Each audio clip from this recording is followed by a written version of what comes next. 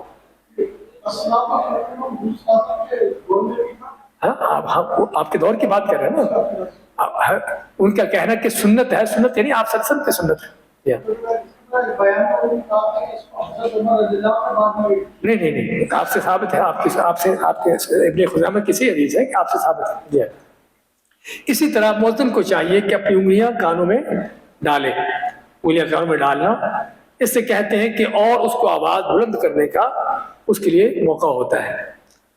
50 number مسئلہ میں اگر 2 نمازیں جمع کی جائیں تو کیا کریں؟ 2 اذانیں کہیں، 2 اقامتیں کہیں، کیا کہیں؟ ہاں، اس میں سنت کیا ہے کہ اگر 2 نمازیں جمع کی جائیں تو ایک اذان کہی جائے اور ہر نماز کے لیے اقامت کہی جائے. اس کی دلیلیں کئی ہیں کہ نبی صلی اللہ علیہ وسلم نے عرفات کے میدان میں 2 اثر جمع کی، ایک ہی اذان کہی اور دونوں نمازوں کی الگ الگ اقامت کہی. اس طرح آپ نے مزدلفہ میں مغرب عشاء جمع کی، ایک ہی اذان کہی اور مغرب کے لیے الگ اقامت اور عشاء کے لیے الگ اقامت کہی. اس لیے اگر آپ ایک سے زیادہ نماز پڑھ رہے، بعض اوقات 2 سے زیادہ نمازیں بھی ہو سکتی ہیں کہ آپ کی چھوٹی نماز پہلے کی، سمجھے نا؟ تو اگر جتنی بھی نمازیں ہوں ایک اذان ایک ہی ہوگی، کیونکہ اذان کا مقصد لوگوں کو بلانا ہے، لیکن اقامت ہر نماز کے الگ کہی جائے گی. اس کے بعد 51 نمبر مسئلہ میں جو ہم سبھی کے لیے جاننا ضروری ہے، ویسے تو سارے مسائل جاننا ضروری ہے، اذان سننے والے کو کیا کرنا چاہیے. اذان سننے والے کو کیا کرنا چاہیے، اور میں چاہتا ہوں کہ صرف اس کو جاننے کی حد تک نہیں بلکہ یہ عمل کرنے کے لیے ہے کہ ہمارے اس کے اوپر عمل ہو. تو اذان سننے والے کو کیا کرنا ہے؟ 5 کام کرنے ہیں. کتنے ہیں؟ 5 کام. 5 کام کیا ہیں؟ کہ پہلا یہ ہے کہ اذان کا جواب دینا، جس طرح مؤذن کہہ رہا ہے اسی طرح ہی آپ بھی کہیں، سوائے حی علی الصلاۃ حی علی الفلاح میں وہاں لا حول ولا قوت الا باللہ. کیوں وہاں پر ایسا کیوں کہیں گے؟ شیطان دور ہو جائے. شیطان آپ کے پاس ہے. ہاں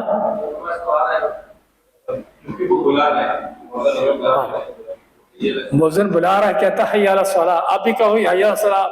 مؤذن آپ کو مسجد بلا رہا، آپ اس کو گھر بلا لیں. کیا خیال ہے؟ تو اس میں اس لیے یہاں پر معنی کے لحاظ سے بھی صحیح نہیں ہے. مؤذن تو کہہ رہا حی علی الصلاۃ، حی علی الصلاۃ مسجد میں آ جاؤ، آپ اس کو حی علی الصلاۃ گھر میں آ جاؤ. اس لیے یہاں پر کیا کہیں گے؟ لا حول ولا قوت الا باللہ. کیا معنی اس کا؟ کہ نہ کو میری قوت ہے، نہ کو میرا ہیلا وسیلہ ہے اللہ کے سوا. کہ اللہ تو نے نماز کے لیے بلایا ہے، اب نماز پڑھنے کی توفیق دینا، اس کی ہمت دینا تیرا کام ہے. تیری توفیق ہوگی تو پڑھ سکوں گا. ہاں بھائیو، ہوتا ہے. اللہ کی توفیق جب نہیں ہوتی نا، بدبختی ہوتی ہے تو انسان نہیں پڑھتا. یعنی کہ بڑا مصروف ہے، کچھ بھی ہو نہیں پڑھتا. اس لیے انسان کو چاہیے کہ ہمیشہ نیکی کرنے کے لیے اللہ سے مدد مانگے. ہم فاتحہ پڑھتے ہوئے کیا کہتے ہیں؟ ایاک نعبد و ایاک نستعین. اللہ ہم صرف تیری عبادت کرتے ہیں. اس عبادت کے لیے کیا کہتے ہیں؟ کہ تجھ سے مدد مانگتے ہیں. اس عبادت کرنے کے لیے تجھ سے مدد مانگتے ہیں. اس لیے یہاں پر بھی جب اللہ کی طرف سے منادی آئی کہ آجو نماز کے لیے، تو اللہ سے پھر قوت مانگی، طاقت مانگی. اللہ مجھے قوت دے، طاقت دے، مجھے اس کی توفیق دے. تو یہ معنی ہے لا حول ولا قوت الا باللہ کا. تو اس لیے پہلی چیز ہے مؤذن کا اذان کا جواب دینا. اور دوسرا کیا ہے؟ اذان کے ختم ہونے پر درود پڑھنا آپ صلی اللہ علیہ وسلم پر. اگر درود ابراہیمی پڑھ لیں تو اچھا ہے، ورنہ کوئی بھی درود پڑھا جا سکتا ہے جو درود سننے سے ثابت ہے. تیسرا، آپ صلی اللہ علیہ وسلم کے لیے وسیلے کی دعا کرنا. یہ ساری چیز آگے آ رہی ہے، وسیلے کی دعا کیسے کرنا ہے آگے. چوتھی چیز ایک اور دعا ہے آپ سے ثابت ہو، آگے ذکر آ رہی ہے، وہ پڑھنا. اور 5واں، اپنے اور مسلمانوں کے لیے دعا کرنا، کیونکہ آپ کا فرمان ہے کہ اذان اور اقامت کے درمیان دعا قبول ہوتی ہے. اس لیے یہ 5 کام ہیں جو اذان سننے والے کو کرنا چاہیے. اس کی دلیلیں آپ کے سامنے دی گئی ہیں۔ آپ کا فرمان ہے کہ جب مؤذن کی اذان سنو تو وہی کہو جو مؤذن کہتا ہے، پھر مجھ پر درود پڑھو، کیونکہ مجھ پر درود پڑھنے والے پر اللہ تعالیٰ 10 رحمتیں نازل فرماتا ہے۔ اس کے بعد اللہ تعالیٰ سے میرے لیے وسیلہ مانگو۔ آپ سے پوچھا کہ وسیلہ کیا چیز ہے؟ اب میں کہ وسیلہ جنت میں ایک مقام ہے کہ جو جنتیوں میں سے کسی صرف ایک کو ملے گا، اور آپ مانتے کہ مجھے امید ہے کہ اللہ تعالیٰ وہ مقام مجھے دے گا۔ جنت میں سب سے اونچی، سب سے اعلیٰ جگہ اور سب سے یعنی کہ جنت کی یعنی کہ افضل ترین جگہ یہ وسیلہ ہے جو آپ صلی اللہ علیہ وسلم کو ملے گا۔ اس وسیلہ کی دعا آپ کے لیے کرنے کا فائدہ کیا ہے؟ آپ مانتے کہ جو میرے لیے اس وسیلہ کی دعا کرتا ہے قیامت کے دن اللہ تعالیٰ اس کے لیے میری شفاعت حلال کر دیتا ہے، یعنی قیامت کے دن میں اس کی شفاعت کر سکوں گا بشرطے کہ شرک نہ کرتا ہو۔ ہاں شرک کیا پھر شفاعت نہیں ہے۔ تو یہ اس حدیث میں کیا پتہ چلا کہ اذان کا جواب دینا، آپ پر درود پڑھنا اور آپ کے لیے وسیلہ کی دعا کرنا، اور وسیلہ کی دعا کیا ہے یہ آپ کے سامنے آ گئی ہے۔ اللہم رب هذه الدعوة التامة والصلاة القائمة آت محمد الوسیلة والفضیلہ وابعثه مقاما محمودا الذی وعدتہ۔ کہ اللہ توحید کے یہ مکمل دعوت ہے اور قائم ہونے والی نماز کے لیے محمد صلی اللہ علیہ وسلم کو وسیلہ، بزرگی اور مقام محمود عطا فرما جس کا تو نے ان سے وعدہ کیا ہے۔ جی ہاں، تو یہ ہے وسیلہ، یہ وسیلہ کی دعا جو آپ کے لیے کی جانی چاہیے۔ اسی طرح ایک دوسری دعا جسے ذکر کیا ہم نے وہ کیا ہے کہ یہ دعا آپ اذان کے درمیان بھی کہہ سکتے ہو اور اذان کے بعد بھی کہہ سکتے ہو۔ کیا دعا ہے؟ اشہد ان لا الہ الا اللہ وحدہ لا شریک لہ وان محمد عبدہ ورسولہ رضیت باللہ ربا وبمحمد رسولا وبالاسلام دینا۔ یہ دعا جو ہے آپ اشہد ان محمد رسول اللہ کے بعد بھی کہہ سکتے ہو اور اذان کے بعد بھی کہہ سکتے ہو، دونوں جگہ پر کہنا سنت ہے، سمجھے نا؟ تو یہ دعا بھی یاد کریں، اور پہلی بھی دعا آپ کے وسیلہ کی دعا بھی یاد کریں، اس دعا کو یاد کریں۔ اور اسی طرح ہم نے 5 چیز ذکر کی ہے کہ اپنے لیے مسلمانوں کے لیے دعا کرنا، اس کے بارے میں حدیث میں ہے آپ کا فرمان لا يرد الدعاء بین الاذان والاقامہ، کہ اذان اور اقامت کے درمیان کی جانے والی دعا رد نہیں ہوتی، یعنی قبول ہوتی ہے۔ 54 میں اذان کے بعد نماز ادا کیے بغیر مسجد سے بلا عذر نکلنا منع ہے۔ اذان ہوگی، مسجد بیٹھے ہوئے آپ، اذان کے بعد مسجد سے نکلنا چاہیں، اگر تو کسی اور مسجد میں جا کے نماز پڑھنا چاہتے ہیں مشکل نہیں ہے، جا سکتے ہیں، لیکن ویسے ہی نکلنا چاہیں نماز پڑھے بغیر ہی تو یہ منع ہے۔ اس کے بارے میں سے ابو شاہ فرماتے ہیں کہ ایک آدمی اذان کے بعد نماز پڑھے بغیر مسجد سے باہر نکلا تو حضرت ابو ہریرہ نے فرمایا اس شخص نے ابو القاسم صلی اللہ علیہ وسلم سے کی نافرمانی کی ہے، یعنی وہ شخص اذان ہونے کے بعد ایسے مسجد سے نکل گیا، یعنی کہ کسی اور مسجد میں جا رہا تھا۔ ہاں کسی اور مسجد میں جانا ہے کچھ کے لیے جا سکتے ہو، لیکن ویسے نکلنا ہو تو نماز پڑھے بغیر نہ نکلے، سوائے اس شخص کے جو دوسری کسی مسجد میں نماز پڑھنے کے لیے نکلا ہو۔ 55 میں فجر کی اذان سے پہلے اذان دینا سنت ہے۔ فجر کی اذان سے پہلے اذان، بعض لوگ اس کو تہجد کی اذان کہتے ہیں، لیکن یہ تہجد کی اذان نہیں ہے، یہ تہجد کی اذان نہیں ہے۔ ذرا پڑھیں گے ہم، پتہ چل جائے گا کیا ہے۔ اور اس میں یہ بھی پتہ چلا کہ نبینا آدمی بھی اذان کہہ سکتا ہے، نبینا آدمی بھی اذان دے سکتا ہے۔ حدیث ہے صحیح بخاری مسلم کی، عائشہ فرماتی ہیں کہ سیدنا بلال رضی اللہ تعالیٰ عنہ رات کو جگانے کے لیے اذان دیتے تھے، یعنی فجر سے پہلے ہی لوگوں کو جگانے کے لیے۔ لہذا رسول اللہ صلی اللہ علیہ وسلم فرمایا کہ ان بلال یؤذن بلیل، کہ بلال کی اذان جو ہے رات میں ہوتی ہے، ابھی فجر نہیں ہوتی، اس سے پہلے ہو جاتی ہے، تو کھاتے پیتے رہو یعنی سحری کرتے رہو حتی یؤذن ابن ام مکتوم۔ ہاں ابن ام مکتوم کون ہے؟ نابینا صحابی تھے۔ یہ کب دیتے تھے اذان؟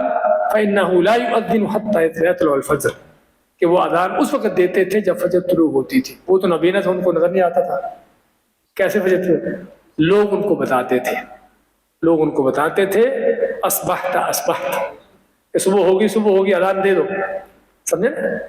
تو وہ اذان دیتے تھے جب فجر طلوع ہوتی تھی، اور بلال اذان اس سے پہلے دے دیتے تھے۔ اور ظاہر یہ معلوم ہوتا ہے کہ یہ رمضان میں تھا، اوکے؟ آپ فرمائے کھاتے پیتے رہو، کھاتے پیتے کب ہے؟